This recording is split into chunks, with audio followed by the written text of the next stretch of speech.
Bonjour chers utilisateurs d'écran, bienvenue sur ma chaîne YouTube. Je suis Ksenia, opticienne de bien-être visuel et c'est une des premières vidéos sur YouTube que je mets, donc je suis un peu inquiète, mais je vais essayer d'aller droit au but. Alors, dans la vidéo précédente, j'espère que vous l'avez regardé, j'ai parlé de ce que c'est la fatigue visuelle.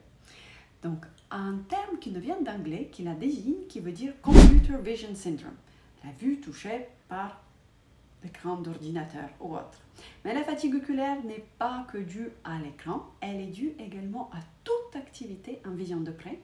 Dans la vidéo précédente où j'expliquais ce que c'est la fatigue oculaire, j'ai utilisé la petite balle pour vous expliquer comment les muscles oculomoteurs agissent sur notre œil et ce qui cause réellement la fatigue oculaire, ou comment elle se traduit plutôt dans notre corps. Donc la fatigue oculaire, c'est trop longtemps sur une distance rapprochée. Et c'est souvent le cas des ordinateurs ou des téléphones, ou même quand on se maquille, quand on cuisine, quand on fait toute tâche qui est à côté de nous. Même quand on parle avec quelqu'un, un interlocuteur, on pense de passer un bon moment et on pense qu'il n'y a pas d'écran, donc pas de fatigue visuelle. Hélas, il y en a.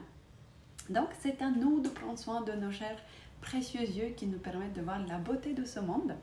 Et comme vous le savez peut-être déjà ou pas, je suis une opticienne donc depuis 20 ans et j'ai inventé ma propre méthode qui permet de réduire la fatigue oculaire à travers les notions des savoirs et les exercices de bien-être visuel. Ces exercices consistent pas seulement à bouger les yeux et faire les exercices avec les yeux, mais c'est une approche globale, holistique, qui exerce tout notre corps. Et on fait des diverses pratiques pour rendre notre vue encore plus performante et là, ça nous permet de la préserver sur du long terme. Peut-être repousser le port de lunettes pour ceux qui n'en portent pas ou pour ceux qui portent des lunettes.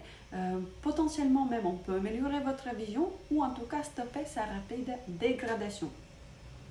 Et je trouve un autre point qui est important pour ceux qui ont des enfants ou ceux qui fréquentent les nouvelles générations, ceux qui sont déjà nés avec les écrans et qui n'ont jamais connu le monde non digital, c'est aussi à nous de servir d'exemple et leur transmettre ces gestes d'hygiène oculaire et leur enseigner qu'il faut qu'ils préservent leur vision. Il y a aussi une notion d'addiction aux écrans. Je ne vais pas vraiment aborder ce sujet-là parce que je suis une opticienne, je me consacre à la vue, mais certes, ce phénomène, oui, on peut appeler ça phénomène, je dirais plutôt un problème, il existe et chez tout âge. Et on ne peut pas blâmer que les jeunes pour cela, mais les adultes aussi, ils sont addicts aux écrans. Et dans la vidéo précédente, j'ai conseillé de regarder un documentaire qui s'appelle Derrière nos écrans fumés, en anglais Social Dilemma. Peut-être vous l'avez déjà vu, ça fait depuis Covid, je pense qu'il circule. Alors, aujourd'hui, je vais aborder le sujet de ce que c'est donc la fatigue oculaire. C'est le thème un peu de cette chaîne, mais le fait que nous clignons moins quand on est sur l'écran et les problèmes si on ne cligne pas suffisamment. Donc, en effet, quand on est sur l'écran ou sur une distance rapprochée et quelque chose qui absorbe notre attention, on cligne moins et d'ailleurs on respire un peu moins. Tout ça, c'est pour réellement se concentrer sur la tâche qu'on est en train de faire.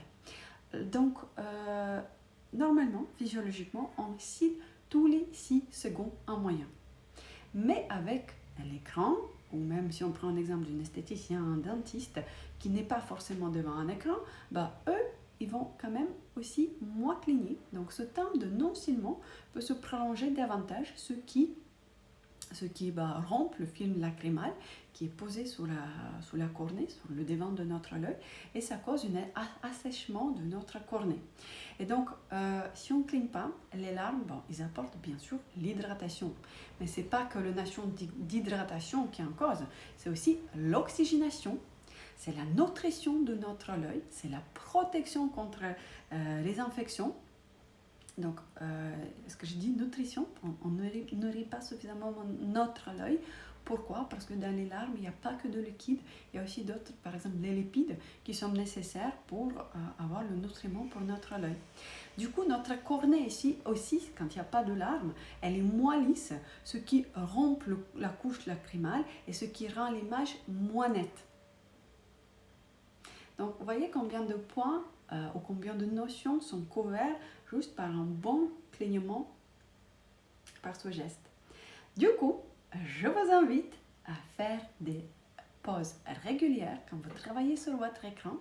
Normalement, la règle d'or, c'est que tous les 2 heures de travail sur l'écran ou sur une distance rapprochée, on devrait faire 5 minutes de pause. Oui, c'est un peu ambitieux. Si vous n'arrivez pas à le faire, c'est pas grave, faites au moins quelques-unes.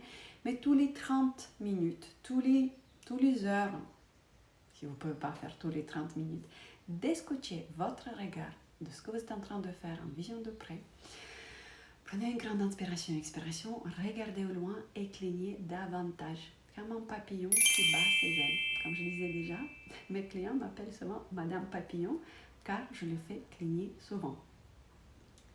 Car j'essaie de leur faire rattraper le temps de non-ciment de tout ce temps justement qu'on passe sur les écrans. Donc, on inspire, on expire, on regarde au loin, on décroise d'ailleurs les bras et les jambes, on garde notre posture droite et on regarde au loin et on fait papillon, papillon, papillon, papillon, papillon, papillon, papillon. Voilà, c'était tout. C'était Ksenia, votre opticienne de bien-être visuel. J'ai créé ma propre méthode qui permet de préserver notre vue, réduire la fatigue oculaire, prendre soin de notre vue et j'ai créé cette application Your Eyes Web App qui vous guide seulement à travers les pauses efficaces pour la vue, qui n'explique pas quoi et comment. C'est pour ça que j'ai commencé cette chaîne YouTube, c'est pour ça que j'ai mis mon account Instagram et que moi je n'aime pas les réseaux sociaux et avant de commencer mon activité je n'en avais pas mais j'essaie de contribuer comme ça à la société pour qu'on prenne soin de notre vue. Donc je vous souhaite des yeux reposés et la vision nette. Merci et à bientôt. Bye.